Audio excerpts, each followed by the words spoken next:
بسم الله الرحمن الرحيم. طه ما أنزلنا عليك القرآن لتشقى إلا تذكرة لمن يخشى تنزيلا ممن خلق الأرض والسماوات العلى الرحمن على العرش استوى له ما في السماوات وما في الأرض وما بينهما وما تحت الثرى وإن تجهر بالقول فإنه يعلم السر وأخفى الله لا إله إلا هو له الأسماء الحسنى. وهل أتاك حديث موسى إذ رأى نارا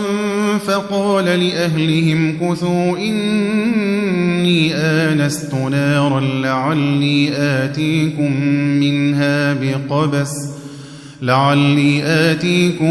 منها بقبس أو أجد على النار هدى فلما أتاها نودي يا موسى إني أنا ربك فاخلع نعليك إنك بالوادي المقدس طوى وأنا اخترتك فاستمع لما يوحى إنني أنا الله لا إله إلا أنا فاعبدني وأقم الصلاة لذكري إن الساعة آتية أكاد أخفيها لتجزى كل نفس بما تسعى فلا يصدنك عنها من لا يؤمن بها واتبع هواه فتردى وما تلك بيمينك يا موسى قال هي عصاي أتوكأ عليها وأهش بها على غنمي ولي فيها مآرب أخرى قال ألقها يا موسى فألقاها فإذا هي حية تسعى قال خذها ولا تخف سنعيدها سيرتها الأولى واضمم يدك إلى جناحك تخرج بيضاء من غير سوء آية أخرى لنريك من آياتنا الكبرى اذهب إلى فرعون إنه طغى قال رب اشرح لي صدري ويسر لي أمري واحلل عقدة من لساني يفقه قولي واجعل لي وزيرا من أهلي هارون أخي أشدد به أزري وأشركه في أمري كي نسبحك كثيرا ونذكرك كثيرا إنك كنت بنا بصيرا قال قد أوتيت سؤلك يا موسى ولقد مننا عليك مرة أخرى إذ أوحينا إلى أمك ما يوحى أن اقذفيه في التابوت فاقذفيه في اليم فليلقه اليم بالساحل يأخذه عدو لي وعدو له وألقيت عليك محبة مني ولتصنع على عيني إذ تمشي أختك فتقول هل أدلكم على من يكفله فرجعناك إلى أمك كي تقر عينها ولا تحزن وقتلت نفسا فنجيناك من الغم وفتناك فتونا فلبثت سنين في أهل مدين ثم جئت على قدري يا موسى واصطنعتك لنفسي اذهب أنت وأخوك بآياتي ولا تنيا في ذكري اذهبا إلى فرعون إنه طغى فقولا له قولا لينا لعله يتذكر أو يخشى قالا ربنا إننا نخاف أن يفرط علينا أو أن يطغى قال لا تخافا إنني معكما أسمع وأرى فأتياه فقولا إنا رسولا ربك فأرسل معنا بني إسرائيل ولا تعذبهم قد جئناك بآية من ربك والسلام على من اتبع الهدى إنا قد أوحي إلينا أن العذاب على من كذب وتولى قال فمن ربكما يا موسى قال ربنا الذي أعطى كل شيء خلقه ثم هدى قال فما بال القرون الأولى قال علمها عند ربي في كتاب لا يضل ربي ولا ينسى الذي جعل لكم الأرض مهدا وسلك لكم فيها سبلا وأنزل من السماء ماء فأخرجنا به أزواجا من نبات شتى كلوا وارعوا أنعامكم إن في ذلك لآيات لأولي النهى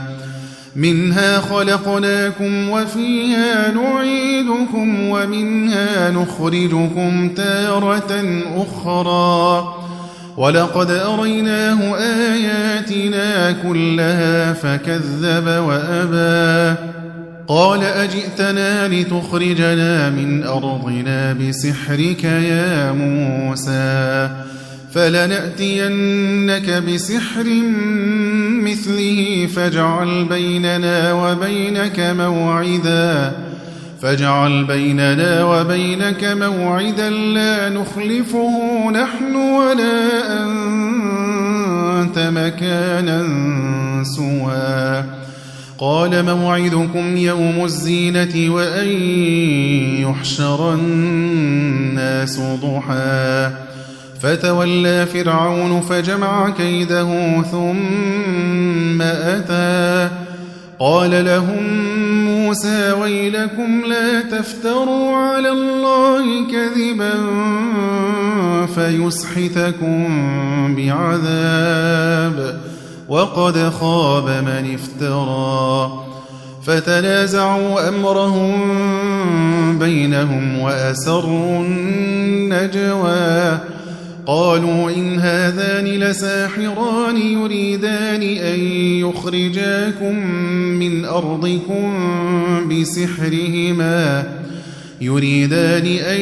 يخرجاكم من أرضكم بسحرهما ويذهبا بطريقتكم المثلى فأجمعوا كيدكم ثم أتوا صفا وقد أفلح اليوم من استعلى قالوا يا موسى إما أن تلقي وإما أن نكون أول من ألقى قال بل ألقوا فإذا حبالهم وعصيهم يخيل إليه من سحرهم أنها تسعى فأوجس في نفسه خيفة موسى قلنا لا تخف إنك أنت الأعلى وألق ما في يمينك تلقف ما صنعوا إنما صنعوا كيد ساحر ولا يفلح الساحر حيث أتى فألقي السحرة سجدا قالوا آمنا برب هارون وموسى قال آمنتم له قبل أن آذن لكم إنه لكبيركم الذي علمكم السحر فلأقطعن أيديكم وأرجلكم من خلاف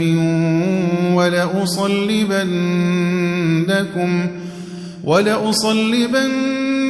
في جذوع النخل ولتعلمن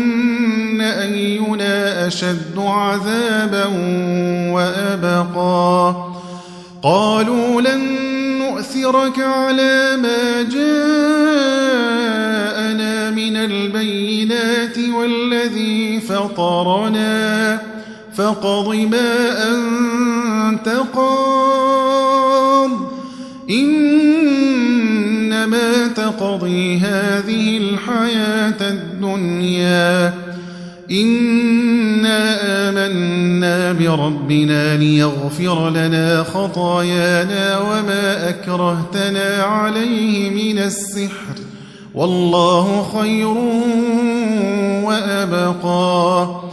إنه من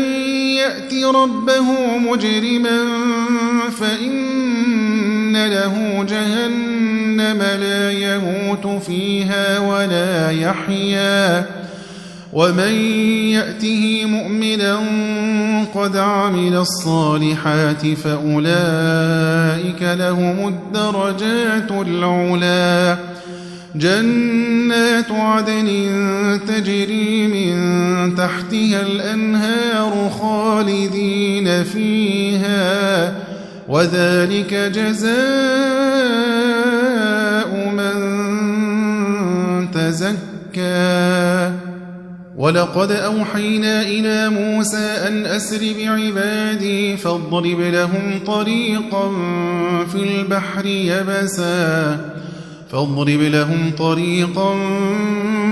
البحر يبسا لا تخاف دركا ولا تخشى فأتبعهم فرعون بجنوده فغشيهم من اليم ما غشيهم وأضل فرعون قومه وما هدى يا بني إسرائيل قد أنجيناكم من عدوكم وواعدناكم جانب الطور الأيمن ونزلنا عليكم المن والسلوى كلوا من طيبات ما رزقناكم ولا تطغوا فيه فيحل عليكم غضبي ومن يحلل عليه غضبي فقد هوى وإني لغفار لمن تاب وآمن وعمل صالحا ثم اهتدى وما أعجلك عن قومك يا موسى قال هم أولئك على أثري وعجلت إليك رب لترضى قال فإنا قد فتنا قومك من بعدك وأضلهم السامري فرجع موسى إلى قومه غضبان أسفا قال يا قوم ألم يعدكم ربكم وعدا حسنا أفطال عليكم العهد أم أردتم أن يحل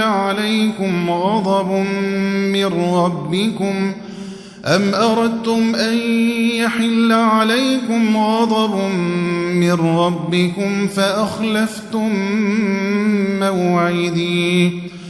قالوا ما أخلفنا موعدك بملكنا ولكننا حملنا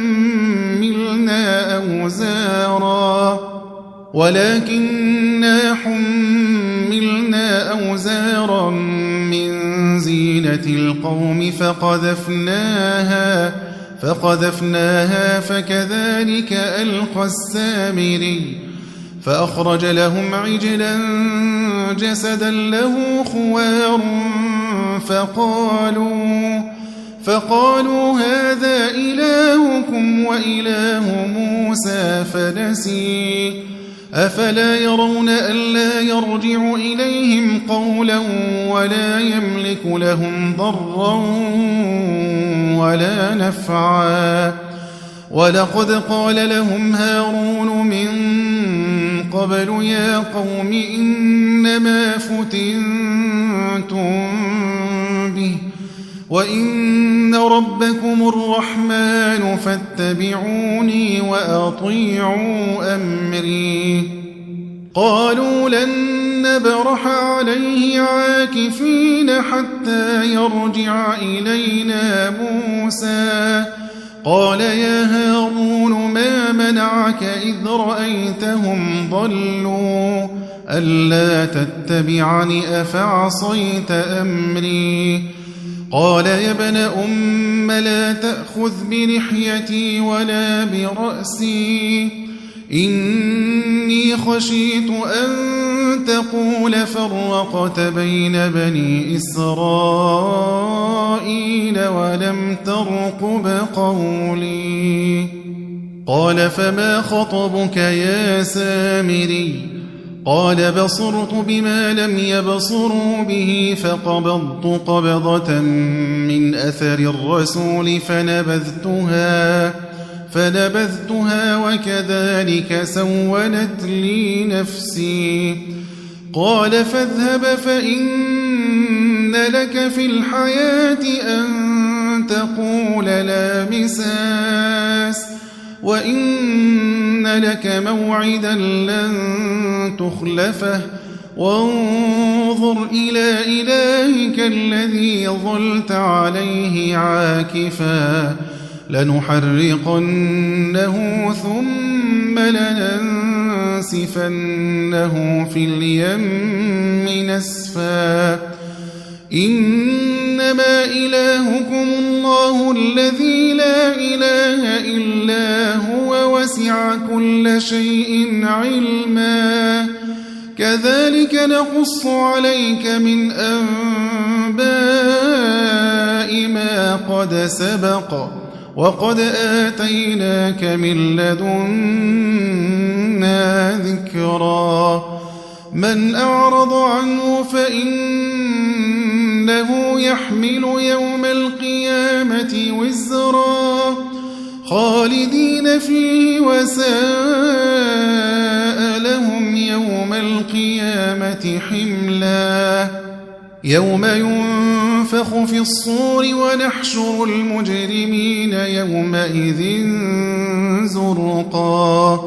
يتخافتون بينهم إن لبثتم إلا عشرا نحن أعلم بما يقولون إذ يقول أمثلهم طريقة إن لبثتم إلا يوما ويسألونك عن الجبال فقل ينسفها ربي نسفا فيذرها قاعا صفصفا لا ترى فيها عوجا ولا أمتا يومئذ يتبعون الداعي لا عوج له وخشعت الأصوات للرحمن فلا تسمع إلا همسا يومئذ لا تنفع الشفاعة إلا من أذن له الرحمن ورضي له قولا يعلم ما بين أيديهم وما خلفهم ولا يحيطون به علما وعنت الوجوه للحي القيوم وقد خاب من حمل ظلما ومن يعمل من الصالحات وهو مؤمن فلا يخاف ظلما ولا هضما وكذلك أنزلناه قرآنا عربيا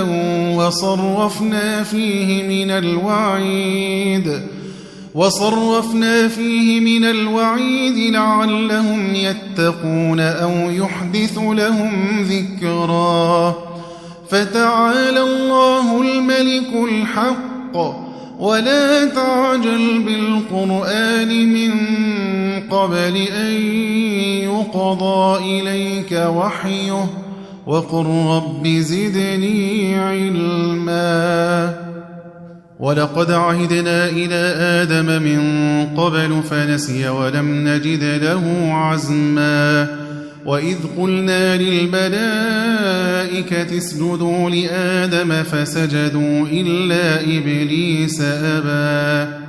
فقلنا يا آدم إن هذا عدو لك ولزوجك فلا يخرجنكما من الجنة فتشقى إن لك ألا تجوع فيها ولا تعرى وأنك لا تظمأ فيها ولا تضحى فوسوس إليه الشيطان قال يا آدم هل أدلك على شجرة الخلد وملك لا يبلى فأكلا منها فبدت لهما سوآتهما وطفقا يخصفان عليهما من ورق الجنة وعصى آدم ربه فغوى ثم اجتباه ربه فتاب عليه وهدى قال اهبطا منها جميعا بعضكم لبعض عدو فإما يأتينكم مني هدى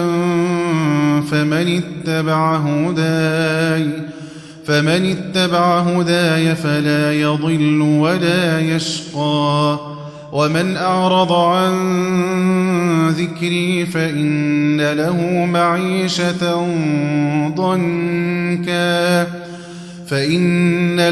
معيشة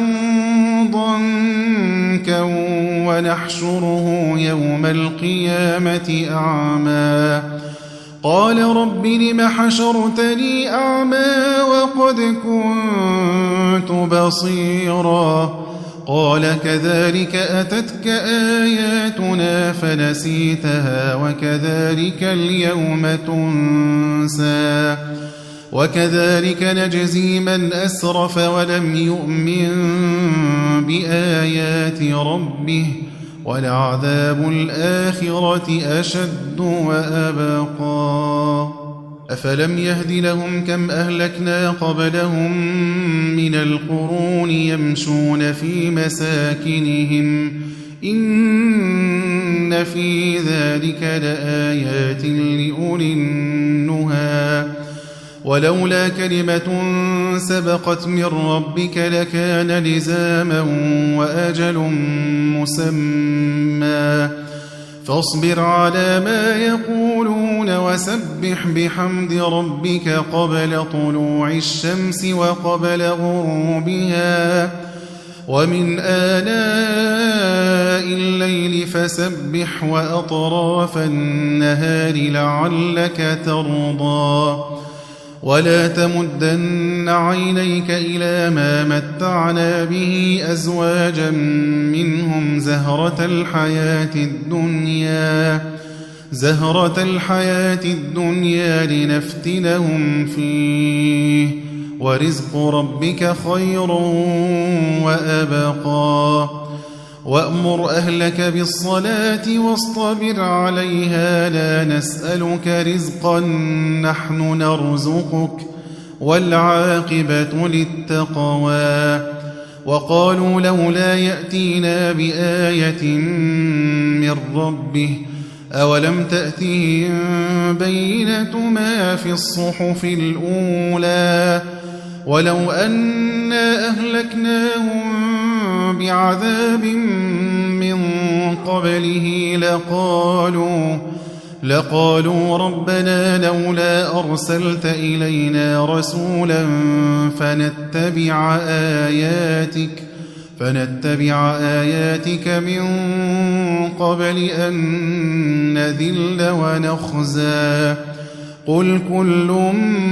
متربص فتربصوا فستعلمون من أصحاب الصراط السوي ومن اهتدى